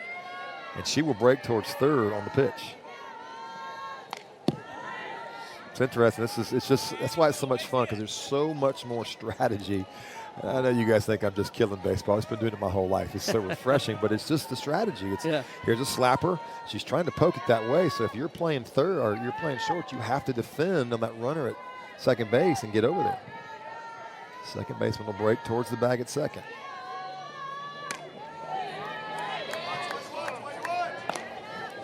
Again, I asked the question. I hate to beat the horse. Can Auburn get something? Something positive for their offense. And the big thing here is to get Abby Smith on base, because Smith, she's not supposed to get the big hit. That's not in her tool set. She's supposed to do that right there. The throw down the first, beat it out. Run comes home to score in traffic, but the third base umpires called this correctly. She hit it twice. She hit it twice. She's out. She hit it twice. The ball tapped twice off the bat. The ball hit twice off the bat. Yep. And she's gonna have to come back. I thought it was going to be an out because I thought she was out of the box, but I guess it's a foul ball. And Watch this. Yes, 1, 2. Luke. Yeah. And I think she knew it. I think she knew it when she took off and ran to first. And just a tough day at the plate. Plays off the pitch high now. And we talked about it. This is where Arkansas has struck their way out, gotten strikeouts to end these threats. Let's see if Hannah Kensendine can do it again. To me, the pitch of the game, Brett, right here. Here's the payoff in the left. Playing up is Kramer and handles it glove side to again end the Auburn threat. Auburn is straining here in the 7th, facing Annabelle Weidrer. Halverson's homer in the top of the 2nd, her 6th of the year. From Sioux Falls, South Dakota. And she set me up perfect. I was trying to talk about her power from South Dakota State, where she transferred from. Boom. There she went. And that's the thing about this Arkansas lineup. It's everybody up and down, one swing of the bat. You leave one over, they'll make you pay. I think she has the best pure swing in their lineup. There's so much power, but her hands are so loose. The swing is just relaxed. She got a little rhythm with her hands right there, but she's just so loose with her hands and so quick. In the center, Kayla Packer. And it's one down. And I was thinking about Arkansas in Fayetteville. I had a chance to go to Fayetteville a couple weeks ago, and the barbecue there, just unbelievable. Hog Fans, Wright's Barbecue. It's the best barbecue, some of the best barbecue I've had on the road in the SEC. But also, you think about the facilities and the atmospheres they have at Bogle Park for softball, and then Bob Walker for baseball. I mean, that's two of the best atmospheres in the SEC, all in Fayetteville, and then you throw in the barbecue. I can say why leave? From a baseball, it's been a long time. It's been 20 years, but I went there twice as a coach to Baum Stadium, and it is the best atmosphere. Yeah. You know, Starkville claims it, Baton Rouge claims it. I know Alabama, but for me as a visiting player coach, it is the most intimidating atmosphere in the whole conference. Well, in softball, here's the thing, though. Softball stadiums catching up is Bogle Park. It's become one of my favorite stadiums in the SEC. And if you haven't seen Davis Diamond, look when Auburn goes next weekend to the College State. I mean, it is the nicest softball park, I think, in the country. And Bogle's up there for Arkansas. Yep, right along the lines of Bluebell Park in baseball. They've done a great job at Texas A&M with their facilities. 2 balls and a strike on Carter. And Mark, I know one of your favorite players on the Hogs roster. Yes, absolutely. Carter's family. If they're listening to us, y'all are the Hall of Fame of family out there with all you guys have done in the sports world.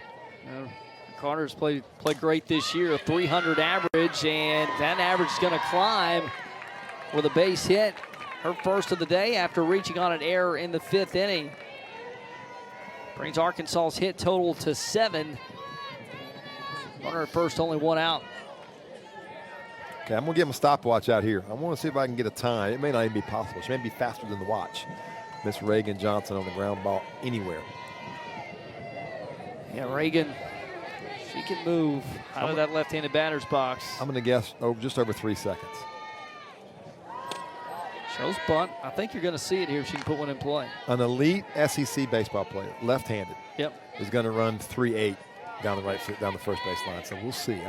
With her momentum moving forward, slapping, and as fast as she is, I'm going to say around 3 seconds. Let's see what we got.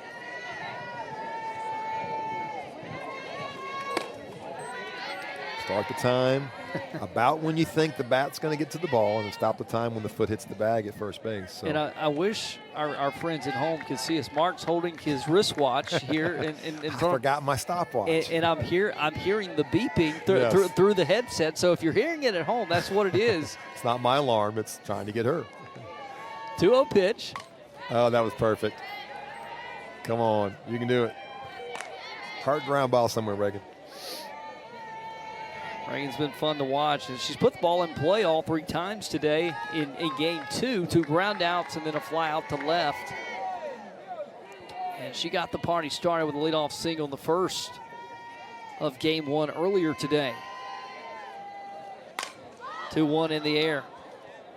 And behind shortstop, Wow. and how about that, Nelia Peralta, the casual basket catch over the shoulder grab. I'm telling you, she's impressed me all day long. There was never a thought in her mind that I'm not going to get to this. She had this. Watch how casual. She had to run a long way. I got it. No big. Y'all stay out there. Don't come running in. I got this. I referenced it before, the Willie Mays Hayes approach. Yes, that's it. But she pulls it off. That was the true Willie Mays catch there. That play he made so many years ago in dead center, dead over his head. Camdenson, liner into left. Abby Smith doesn't have to move. And that ends the Arkansas threat in half of this Auburn lineup. 1, 2, 3. I'm impressed. And that's the thing about Arkansas now with, you know, the work that everybody's done today with their pitchers is they have options tomorrow. And it is probably going to be an all-staff assignment. And I think it's going to be the same for Auburn because you got to remember, none of these pitchers are getting a full 24-hour day of rest that you would typically see in a 3-game series. Yep, no question. So tomorrow, Mark, I think you expect another high-scoring affair because typically for Maddie Pinta, she gets stronger in her second start of the weekend, but again, you don't have that day of rest. Well, and I think we could see Hannah Kamenzine again tomorrow. She didn't throw a lot of pitches there. You see what she did in the first game. I mean, I had it wrong. 4 hits, no walks, 10 strikeouts. Yeah. So dominant, absolute dominant day.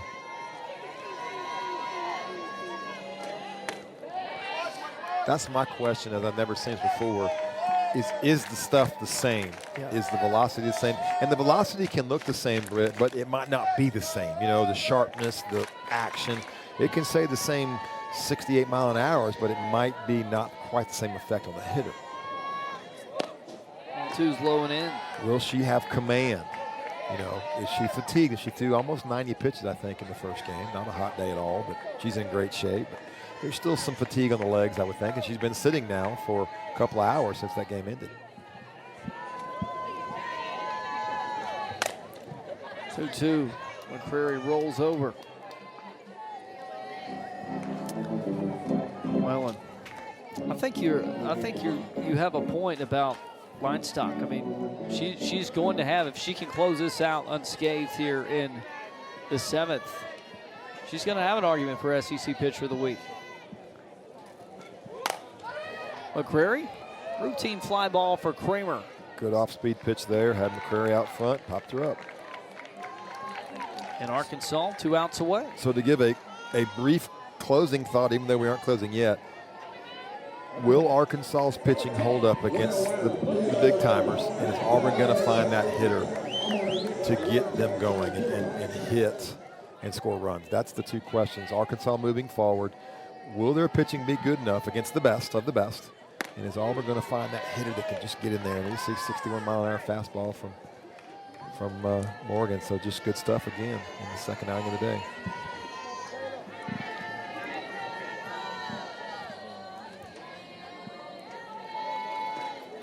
Packer chases at the 0-1, and Packer has had a tough day today, hitless in both games, Mark, and she's batting second because throughout her career, her entire career at Auburn, she has been so consistent doing that right there, chopping it over the left side and Gamble. And when she's on base, Mark, she is a tough out. She gets one late here for Auburn to keep it going.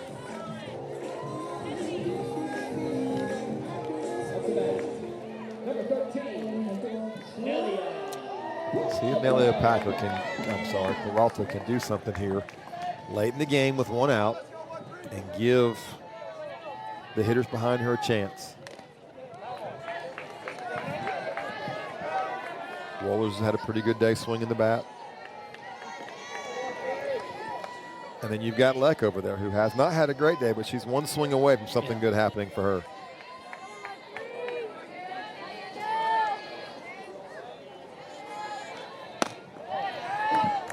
1 ball, 1 strike to Peralta.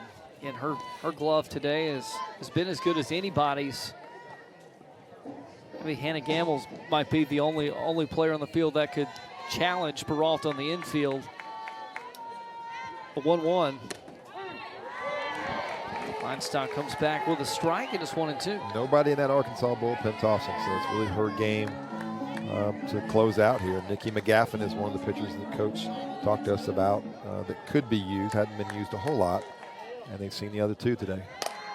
On the ground, here's Cammons in the second for 1, the first for 2. That is a 6-4-3 double play, and Arkansas sweeps Auburn in the doubleheader.